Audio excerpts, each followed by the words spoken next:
Good morning. This is Kelley Hobart from Alpaca Direct, and I'm here with Sydney. She's my new little puppy. Yeah, she's trying to give me kisses.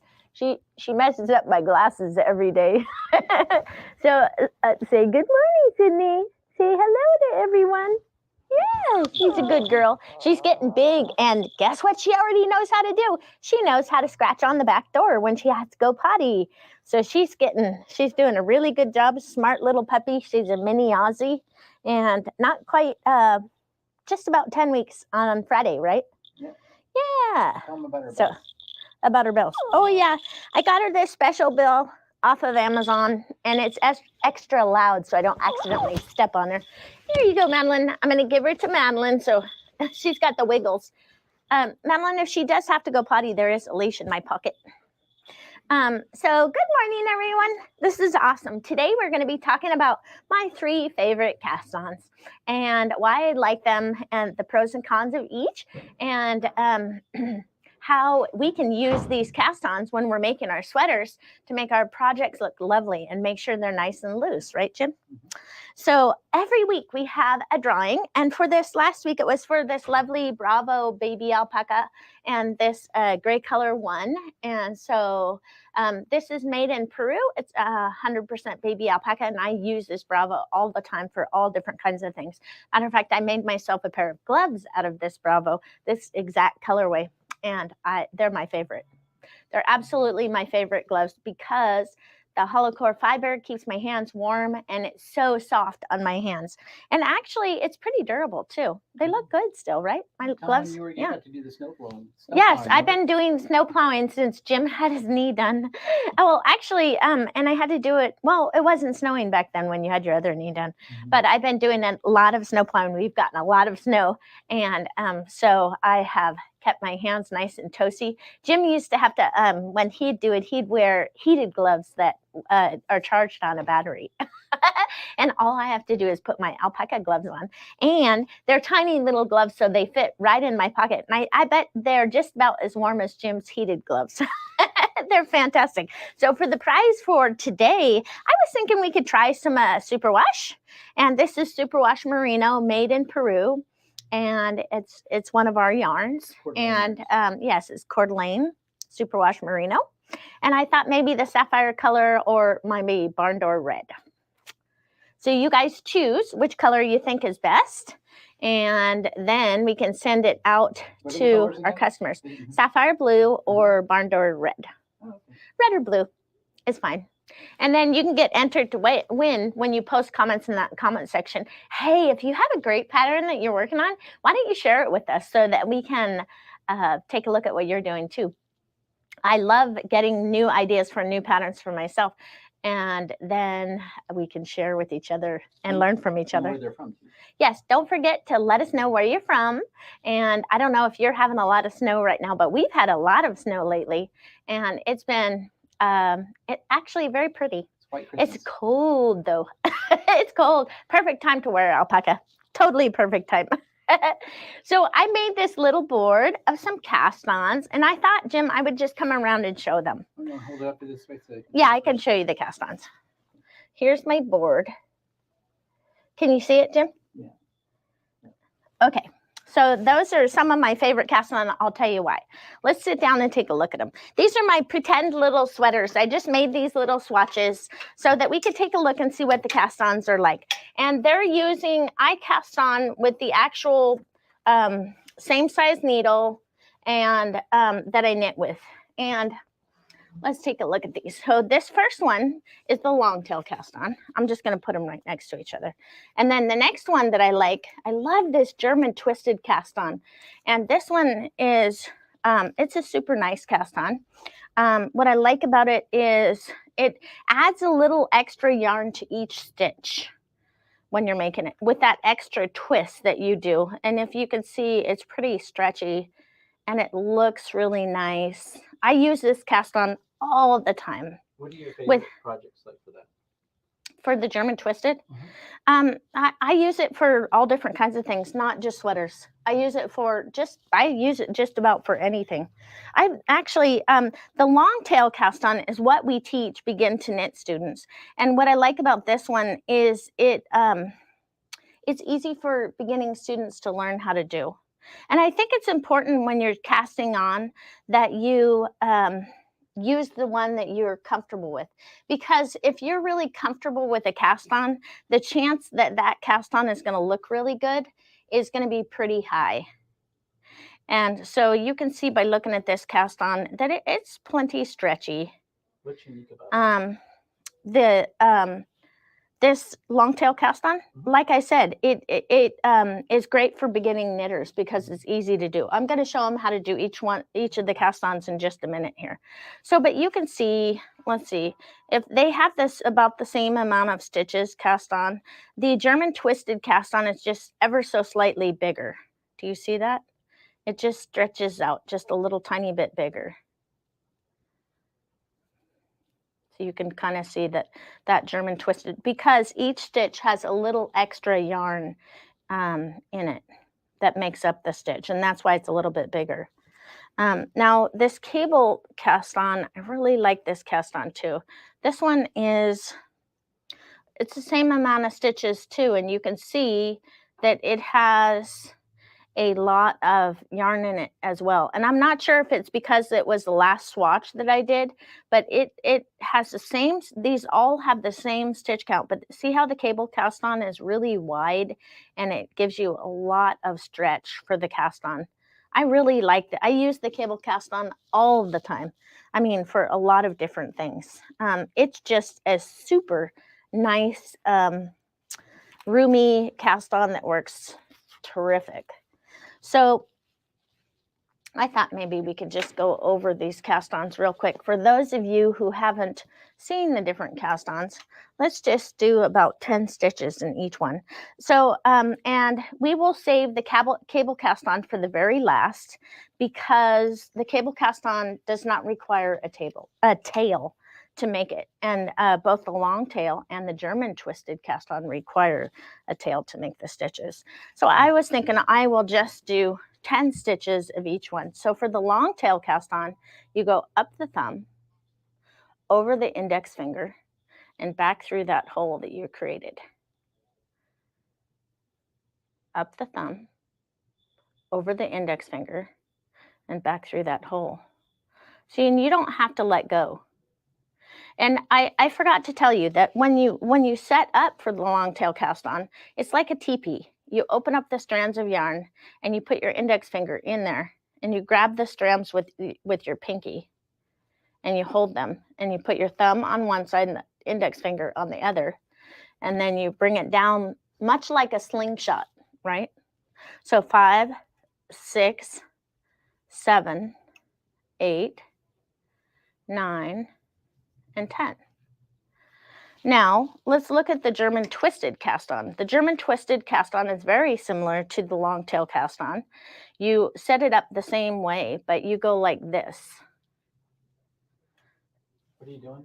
That's the German twisted cast on. So you go swing, woo, right past the thumb, into the center of the thumb, over the index finger, and back through that hole. Do you see that? Does it look confusing?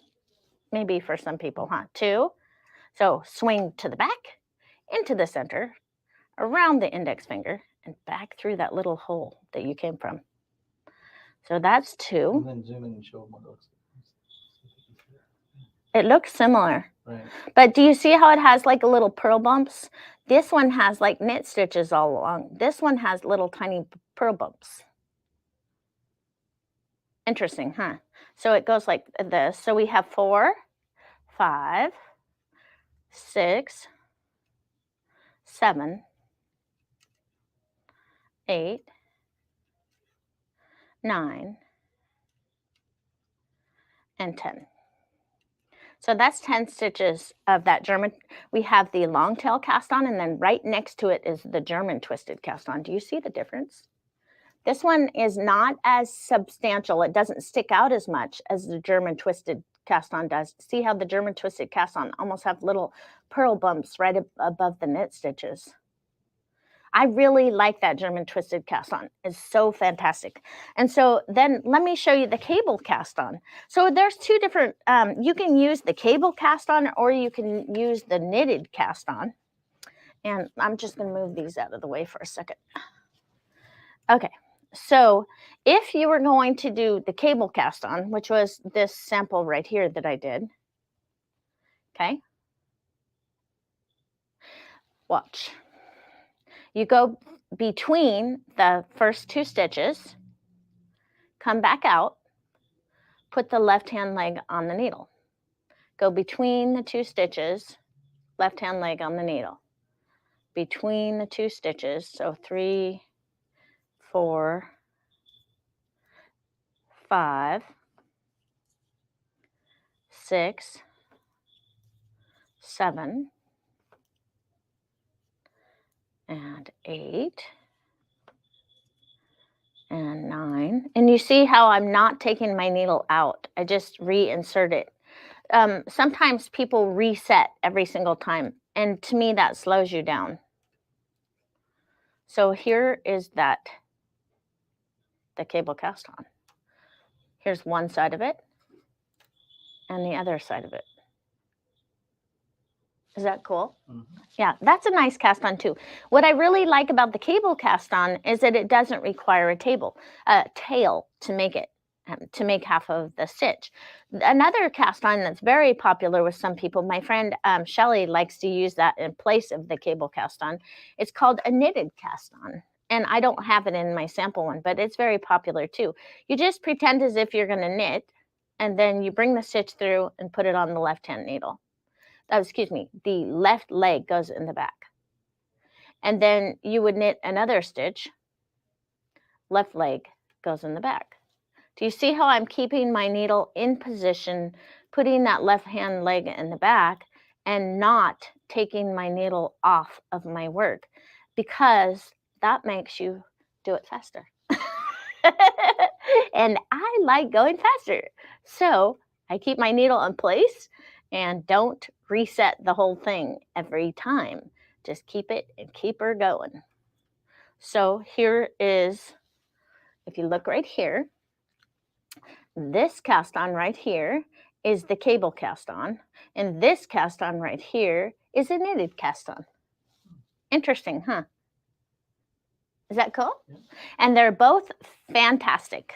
Okay, so now let's get to the part where we talk about how to make our cast on. Whatever cast on that we like the best is the one that we should use.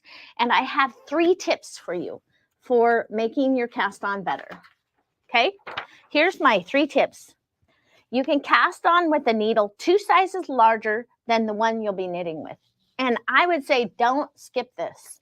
Okay, every time I skip this little step, I regret it. Because here's the thing, you can tell yourself, bind off loosely. Oh yeah, bind off loosely. But the thing is if you bind off loosely, then, how do I say it? That's like when I first started to knit, they're like, don't knit too tight. Well, I kind of knit the way that I knit. I kind of knit tight. But I would be knitting along and I'd say, okay, I'm not going to knit too tight. So I'd knit nice and loose, right? For about 5 minutes, right? Then I would forget what I was doing. And because I'd be talking, right? And I'm in a knitting group or whatever. What do? I go back to knitting the way that I knit. So I quickly learned that messes up your gauge. It makes part of your work look great and part of your work, so you're going small, large, depending on what you're thinking about, right? So what I learned is if I'm knitting too tight and my actual fabric that I'm creating is too tight, then all I have to do is go up 1 needle size, or maybe 2, depends. You go up a needle size instead of trying to force yourself to knit looser. So that goes with that cast on or bind off. Either way, it works. Go up a needle size or 2 and you will have much better luck. For some people, they may only need to go up 1 needle size, and for some people, they may absolutely need to go up 2 needle size to get the effect that they're looking for. And what we're really looking for in all of this is when we go to put that sweater over our head, or when we go to put our mittens on our wrist, We don't want that like a tourniquet effect where the cast on is too tight. Or have you ever tried on gloves where the thumb hole is too tight? It just makes you want to take it off. And it's just such a shame to create something that is so beautiful and then bind off too tightly. It's not good. So if you can remember, and if you can get used to going up a needle size or two when you're casting on, using your favorite cast on method, whatever that might be, for me, these are some of the ones that I like. Maybe you like different ones. Maybe you're more comfortable doing, I don't know, whatever cast on that you like. There's a bunch. Yeah, you guys post your favorite cast-ons in the notes, and then you can be entered for the prize this week. That's a great idea. So, number 2, my second trick is what I already told you. If you like a cast-on and you're comfortable doing a cast-on, use that cast-on because it's going to look better for you because that's what you're used to. That's what you feel comfortable with, and it's going to look good. So I would say don't, if something is working and it's not broken, don't fix it unless you're me and you like to mess around and redo stuff over and over and learn from it. That's what I like to do. But if you don't like to do it and you actually just want your project to look beautiful, choose the cast on that you enjoy and then just use a needle or two larger and then knit right off of it onto the needles that you're going to be working with. It's super easy. There's a comment here that says, and also check your gauge then when you do it. Yeah. Totally. Oh, yeah, absolutely. Yep. And if you're knitting a sweater, which other knitters have had problems with the neck opening be too tight. Sometimes designers, they design a beautiful sweater and you want to make it. But then you read in the notes and it says, oh, well, this sweater was falling off my shoulders, meaning the neck hole is too big, right? Or I can't fit it over my head because it's too tight. So here's a simple solution for that problem. And I've done it many times. It works great. If it's too tight, cast on for a larger size, right? Mm-hmm. And then on the first round of stockinette stitch, you can just use knit 2 together and decrease those stitches back down to the correct stitch count that you'll be knitting the sweater for. Or if the sweater is too loose around the neckline, cast on a smaller size. And on the first row of stockinette stitch, increase your stitch count back up to what you're going to be using. And then, if you're going to cast on a larger size, you'll have to decrease the stitch count back down to the sweater size that you're going to be using. Yeah, but it works great. I've done both of those things. And sometimes people will just say, I don't want to do the sweater because the sweater is not designed correctly. It doesn't look good. But if the whole sweater looks beautiful, except for the neckline, that's an easy fix. There's a lot of sweaters out there and a lot of sweaters that are not, not desirable. So if you find one that you really like and all it has, the only flaw that it has is the neckline is either too big or too small, easy, just fix it. Think outside that box, go up or down a size depending on which problem you have, and get her done.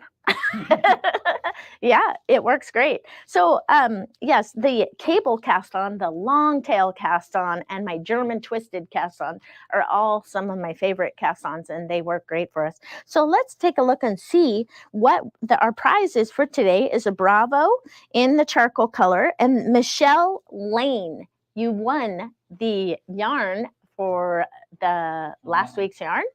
And yes, it's charcoal color and it is so fantastic. Oh my goodness. All you have to do is get in contact with customer service at alpacadirect.com and give us your address and we can send this lovely yarn out in the mail to you and maybe you can make some gloves for yourself. Show her the brand it is. Yes. Oh yes. It's Bravo Alpaca. And it's made in Peru, baby alpaca made in Peru. Yeah, brand. And I love this charcoal colorway because it's kind of, it has like the flecks of the white color and then the gray in it. It's kind of a multi-tonal yarn. It's beautiful. I love it. It goes with anything. It goes with all my jackets. That's why I like it so much.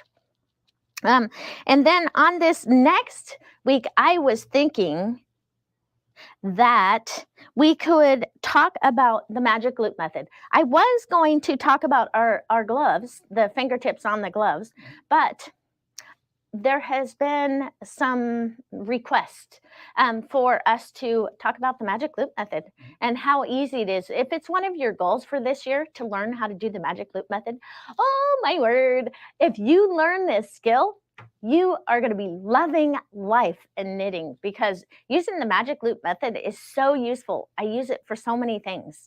I mean, I use it almost every day. Don't you think, Jim? Mm-hmm. Yeah, and it is a fantastic skill to learn. And there's just a few basic things you need to remember to get going on the magic loop method. And oh my word, it opens up a whole new world for you. Yeah, so that's fantastic. And don't forget, for those of you who haven't had a chance yet, to vote on the colorway for this next week, which is 2 skeins of either blue or red. And that's the Coeur d'Alene yarns too. Yes, and this is super wash merino, which is machine washable merino wool that can make beautiful. This would make a really cute little coat very And easily. those are on our site website. Yes, it's on the website at Alpaca Direct. So I hope all of you have a great week out there, and I will see you next Tuesday.